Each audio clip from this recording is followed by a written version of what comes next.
আজকের স্টোরিটা ইন্টারেস্টিং একটু একজন বিটিএস লাভারের স্টোরি। তো চলো শুরু করি।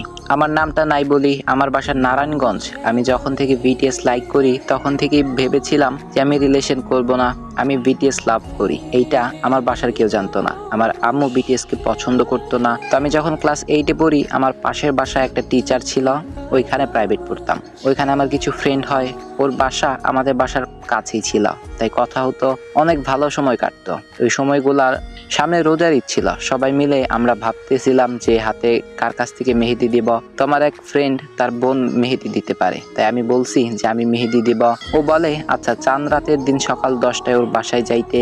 আমি গেছি, মেহেদি দেওয়া প্রায় শেষ। তখন ওর একটা ভাই আসে, আমাকে দেখে তখন ওরা কথা বলে। আমি মেহেদি দেওয়া শেষ করে বাসায় চলে আসি। একটু পরে আমার ওই ফ্রেন্ড আমার কাছে এসে বলে যে আমার ওই ভাই তোকে পছন্দ করে।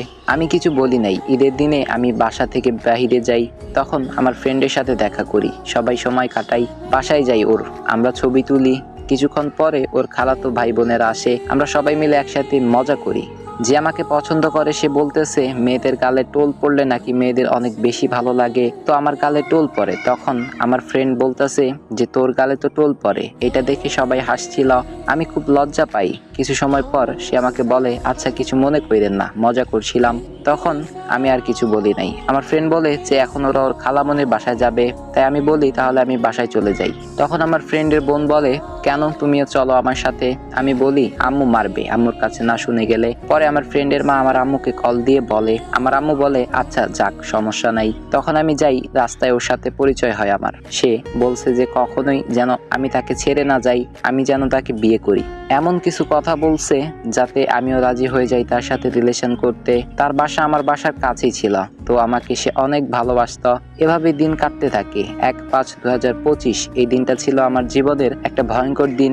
আমার একটা ফ্রেন্ড ওরে পছন্দ করে, আর এই দিন থেকেই আমাদের রিলেশনের কথা ওর মা বাবা জেনে গেছে। সে বলছে সে আমাকে ছাড়া অন্য কাউকে বিয়ে করবে। পরে আমার ছবি বাসায় সবাইকে দেখাই, সবাই পছন্দ করে, আমরা এক হয়ে যাই আবার। কিন্তু সে আমাকে ব্লক করে দেয়। আমি জানি না কেন সে আমাকে ব্লক করে দেয়। আমি প্রাইভেটে পড়তে যাব, তাই আমার বান্ধবীর কাছে যাই।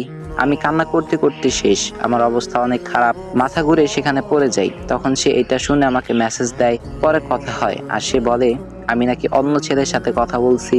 বিশ্বাস করেন ভাই, ওর সাথে রিলেশনে যাওয়ার পর থেকে আমি আমার ছেলে ফ্রেন্ডের সাথে কথা বলা বন্ধ করে দিছি। তাও সে আমাকে ভুল বুঝে আবার কিছুদিন পরে ব্লক করে দেয়। তখন আমার মন একবারে ভেঙে যায়। কিছুদিন পর শুনি সে অন্য একটা মেয়ের সাথে রিলেশনে আছে। তখন আমার অবস্থা আরো খারাপ হয়ে যায়। ঠিকমতো খাইতে পারতাম না, শুধু কান্না করতাম। 3/5/2025 সে মেসেজ দেয়, আমার জীবনে আবার ফিরে আসতে চায়। আমি গ্রহণ করি, আমি ওর সাথে রিলেশন আবার শুরু করি। এটা আমার বান্ধবী আমার বাসায় এসে বইলা দেয়। আম্মু অনেক বকা দেয়। আমার আম্মু আব্বুকে কিছু বলে না, আব্বু আমাকে অনেক আদর করতো। আম্মু আব্বুকে কিছু বলে নাই।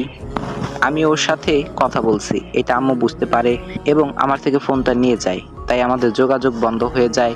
27/5/2025 সে আবার নতুন করে রিলেশনে চলে গেছে।